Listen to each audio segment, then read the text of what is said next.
তার সঙ্গে আমার নাতির একটা বোন পড়ে। তা আমার আবার ইচ্ছা হলো যে এই মেয়ে দুটাকে আমি একটু ডিপ্লোমা পড়াই। তার আগে ওই আমার নাতির আরেকটা বড় বোন ছিল, ওটাকে পড়ানোর কথা ছিল, কিন্তু হঠাৎ করে এই বোনটার বিয়ে হয়ে গেল।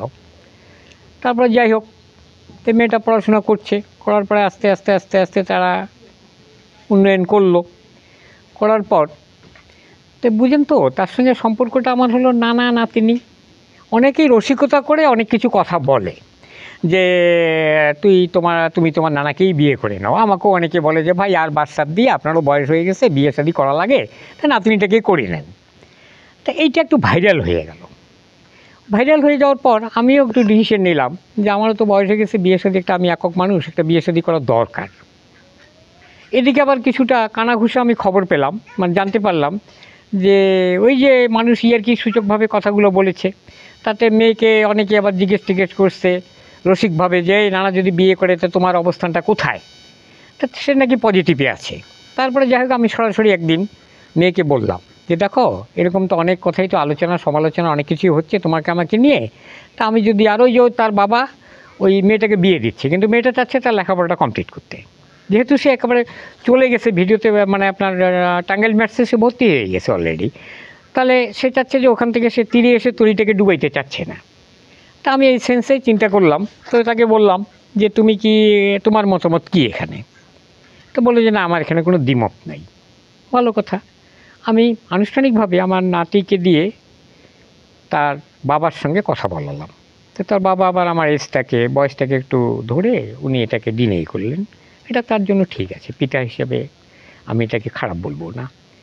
এরপর দেখি যে তার বড় ভাই, তার দুজন ফুপা, এরা আবার আমার কাছে চলে গেল, গিয়ে বললো যে বাবাজি, আমরা একটা কথা শুনতেছি, তা আপনার অবস্থান কোথায়? তো বলছে হ্যাঁ, আমি তো একটু সিদ্ধান্ত নিয়েছি, যদি মেয়ে আমাকে আগ্রহী হয় তাহলে আমি যেহেতু বিয়ে শাদী করবোই, তা করলে সমস্যা কোথায়? মেয়েটা থেকে আমি চিনি ছোটোবেলা থেকে, আমি মনে করি যে আমার একজন ভালো সঙ্গিনী হবে।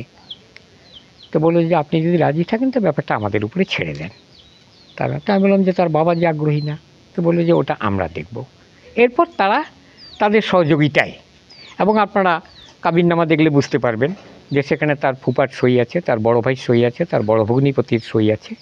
তাদের সহযোগিতায় 22 তারিখে রাত 10টা 10:30টার দিকে বিয়েটা হলো। তবে তার বাবার বাড়িতে হলো না, তৃতীয় একটা অবস্থানে হলো। আমার পাশে ছিলেন সব সময়। থাকার পরে আমি এসএসসি পরীক্ষা দিয়েছি।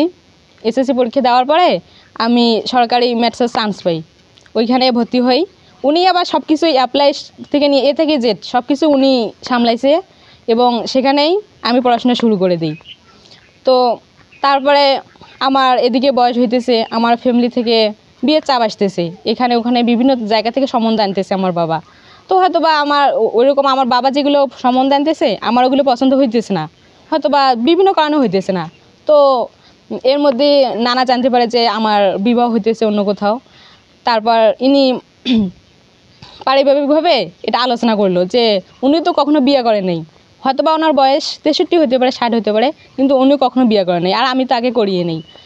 তো উনি ভাবলো যে যদি আমি বিবাহ করি তাহলে একটা মেয়েটা একটা ভালো একটা জীবন পাবে, হয়তো বা অন্য কোথাও বিয়ে হলে মেয়েটা এত সংগ্রাম করে আসলো হয়তো বা এরকম পাবে না, কিন্তু আমি যদি বিয়ে করি হয়তো বা সে জীবনটা সুন্দর করে গছাইতে পারবে।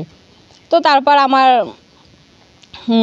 ভগ্নিপতি ছিল, ভাইয়া ছিল, রাজি ছিল, বোন রাজি ছিল, মা রাজি ছিল, কিন্তু আমার বাবা সেটাকে মানতে চাচ্ছিলেন না আর কি, বলছে যে আমি এটা আগ্রহী না। তারপর মানে পর্যায়টা অনেক হয়ে যায়, আমার অন্য কোথাও বিয়ে হবে এরকম একটা কিছু আসলে। তারপর এদিকে বিয়ের চাপটা অনেক কাছাকাছি এসে যায়। তারপর তারপর উনি আমাকে প্রস্তাব দিয়ে একাকি বলছি যে আমি যদি তোমাকে বিয়ে করতে চাই তাহলে কি তোমার কোনো দ্বিমত আছে?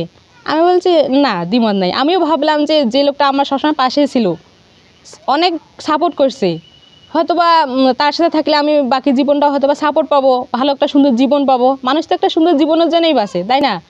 সেই জন্য আমি ওনাকে বিয়ে করছি।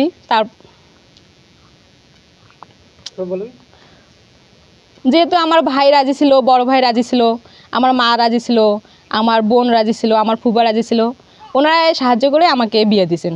যে আমি তো এরকম পর্দা প্রশিক্ষণ করি, কোনো পিকচারের জন্য বাইরে না যায়, তো কিভাবে কি জানি কিভাবে একটা পিকচার বাইরে গেছে, মিডিয়ার সামনে গেছে, একটা পেজে গেছে, ওইখান থেকে বিভিন্ন মন্তব্য করতেছে।